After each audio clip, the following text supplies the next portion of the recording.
Dans cet épisode, je vais vous proposer de découvrir comment passer plus de temps dans le flow afin de pouvoir profiter de ses nombreux bénéfices.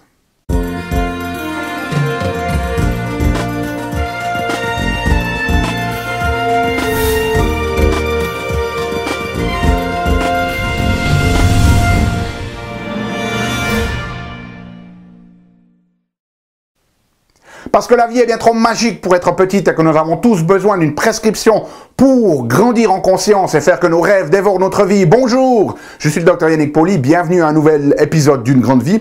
Et vous le savez, chaque semaine dans ces épisodes, je vous propose de découvrir des solutions pratiques pour grandir en conscience, qu'elles soient d'ordre physique, émotionnel, psychologique ou spirituel, parce que c'est cette conscience qui est au cœur d'une vie pleinement vécue et de notre évolution en tant qu'être humain. Alors, cette semaine, ce que j'aimerais vous proposer de faire, c'est de parler un petit peu de notion que l'on appelle en français expérience optimale, en anglais flow, qui avait été décrit par un auteur dont je vais tenter de prononcer le mot, Mikhailichenko, si c'est ça, vous me pardonnerez, c'est un nom un petit peu complexe, mais c'est lui qui avait décrit cette expérience de flow. Alors aujourd'hui, on va en parler un petit peu plus. Pourquoi est-ce qu'on va en parler un petit peu plus? Ben, cette expérience de flow, le plus vous pouvez passer de temps à l'intérieur, le plus cela va vous apporter des bénéfices dans votre vie, mais aussi au niveau personnel. Les études ont montré que plus une personne passe de temps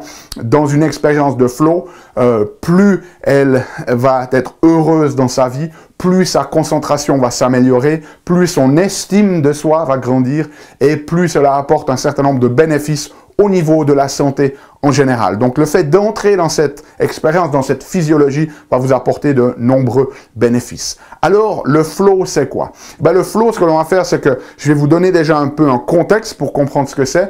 Je vais vous donner sa définition, puis ensuite on va parcourir ensemble 9 critères qui nous permettent de déterminer si l'on est dans une expérience de flow, et ensuite à la fin un petit exercice pratique. Donc regardons un petit peu ce concept-là. Imaginons que vous avez tous des choses à faire dans la vie. Et ces choses-là, on va les appeler un défi que vous pouvez voir ici sur l'axe vertical de ce schéma. Et puis sur l'axe horizontal, eh bien, ce sont nos compétences. C'est ce que l'on a appris, ce que l'on est capable de faire. Alors ce défi, eh bien, il peut être très bas, ou il peut être très haut. C'est-à-dire qu'il y a des choses qui ne sont pas vraiment un défi pour nous. Vous serez d'accord que, par exemple, vous brosser les dents, ce n'est pas vraiment un défi pour vous, à moins que vous ayez une maladie motrice, par exemple. Mais pour la plupart des gens, en fonction de leurs compétences, eh bien, se brosser les dents, ce n'est pas très très haut. Maintenant, si vous deviez parler devant une salle de 10 000 personnes, peut-être que ça serait un énorme défi, à moins que vous ayez une très haute compétence là-dedans, que vous soyez par exemple un conférencier professionnel. Hein.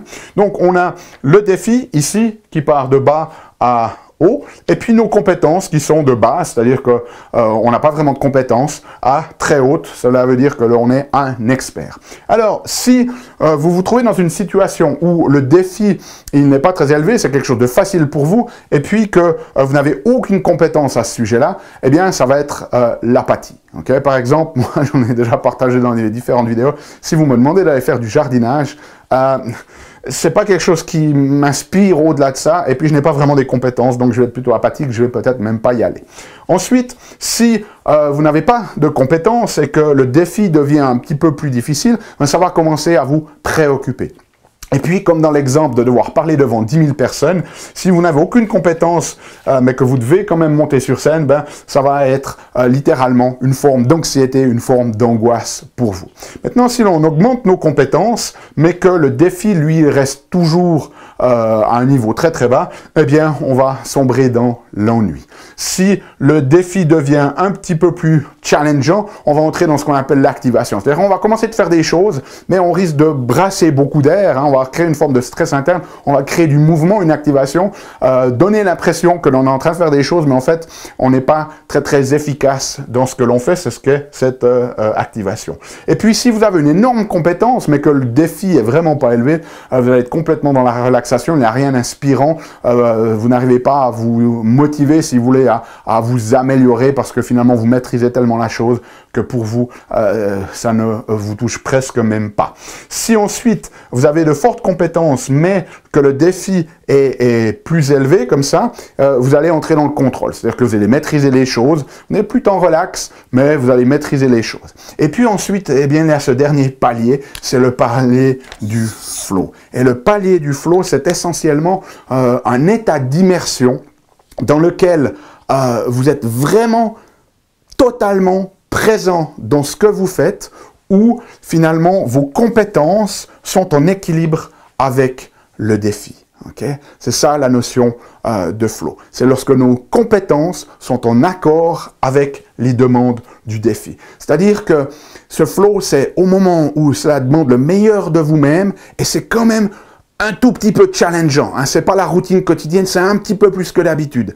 Et là, vous entrez vraiment dans cet équilibre et ça va vous faire entrer dans cette expérience de flow. Alors, comment est-ce que vous savez si vous êtes dans cette expérience de flow? Eh bien, c'est 9 critères ici qui vont nous permettre de déterminer ça. Le premier, ben, on l'a dit, c'est cet équilibre entre vos compétences et les demandes du défi. Il faut que ça soit équilibré, peut-être même un tout petit peu plus de défis que d'habitude pour que ça vous fasse grandir. Mais il ne faut pas qu'il y ait trop de défis par rapport à vos compétences parce que sinon on entre dans les autres zones ici dedans. Donc un équilibre entre les deux, ça c'est le premier critère. Le deuxième, c'est un critère de concentration intense, c'est-à-dire que vous devez être totalement présent dans la tâche. Vous êtes dans le moment présent. Vous n'êtes pas en train de penser à ce qui s'est passé hier. Vous n'êtes pas en train de penser à ce qui se passe demain. Vous êtes vraiment présent, absorbé dans ce que vous faites. Donc ça peut être n'importe quoi. Vous pouvez être en train de pratiquer du tennis. Vous pouvez être en train d'écrire de la poésie. Vous pouvez être en train de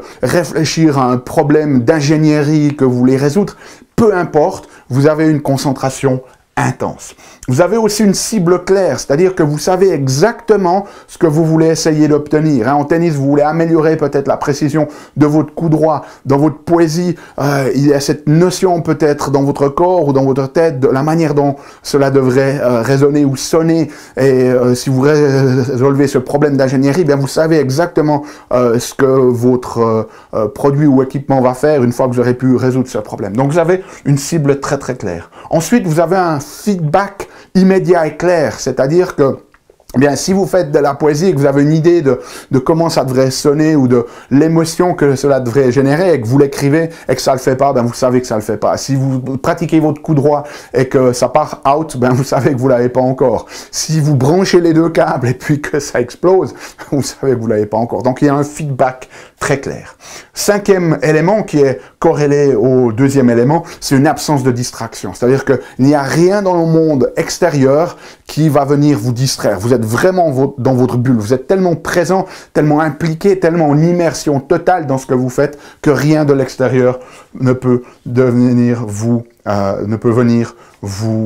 déranger. Ensuite, numéro 6, contrôle de l'action. C'est-à-dire que c'est vous vous sentez en contrôle de ce qui se passe. Il n'y a pas de peur de l'échec. Okay? Vous savez, parce que vous avez les compétences, que vous allez pouvoir résoudre ce problème, arriver à votre objectif. Donc, vous vous sentez en contrôle. Ensuite, il y a aussi une disparition de l'ego. C'est-à-dire qu'il n'y a plus vraiment la notion de vous. Vous êtes tellement absorbé dans ce qui se passe que vous avez l'impression de ne faire plus qu'un avec votre projet. Hein, cette notion du mental, moi je suis là, ce truc-là, eh bien, ça devient vague, ça se merge et il y a cette disparition de l'ego.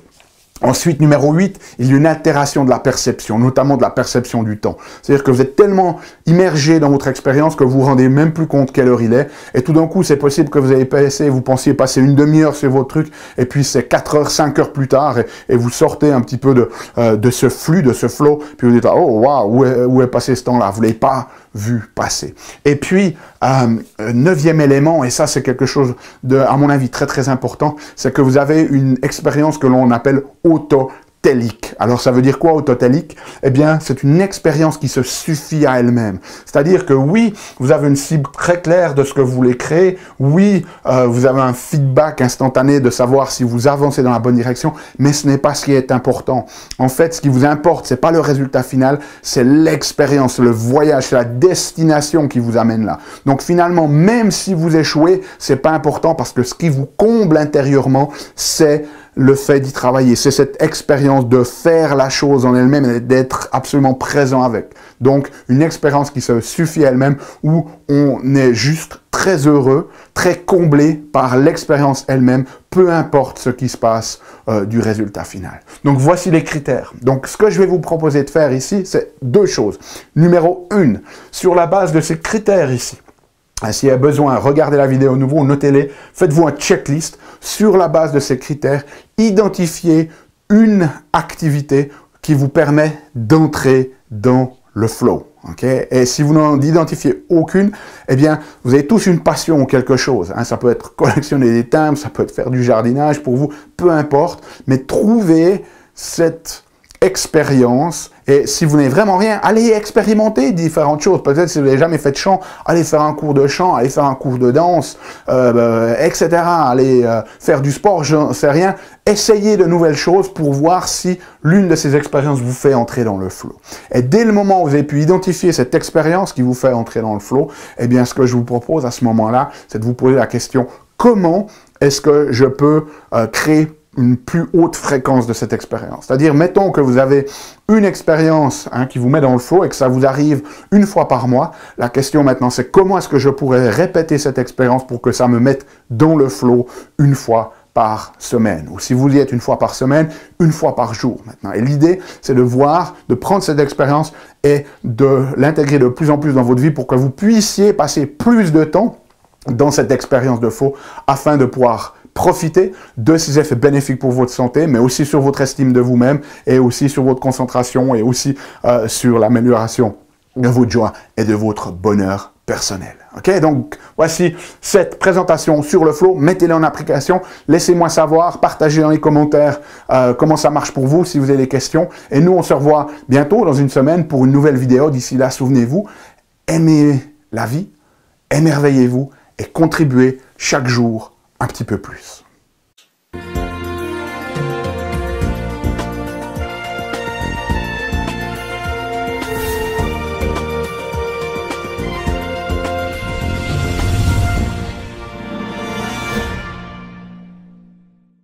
Salut, c'est Yannick. Alors, t'as aimé cet épisode? Sais-tu que tu peux rester connecté et même approfondir le sujet en faisant trois choses? La première, tu peux t'inscrire à mon compte YouTube. De cette manière, tu vas recevoir, tu seras informé des prochains épisodes. La deuxième chose que tu peux faire, c'est approfondir le sujet grâce à ce DVD, les 7 clés d'une grande vie. Il est complètement gratuit. C'est le DVD d'un atelier que j'ai fait de 2 heures environ qui explique les bases de la méthodologie et qui vous donne des exercices pratiques dans la méthodologie Une grande vie. Donc il est gratuit. Tout ce que tu as à faire, c'est cliquer sur le lien. Et troisième chose, eh bien, je t'invite à me rejoindre sur mon blog où tu trouveras la transcription de cet épisode et aussi où tu peux t'inscrire, laisser ton email afin que je puisse t'envoyer les prochains épisodes. Donc moi, je t'invite vraiment à recevoir ce DVD puisqu'il est gratuit. À bientôt.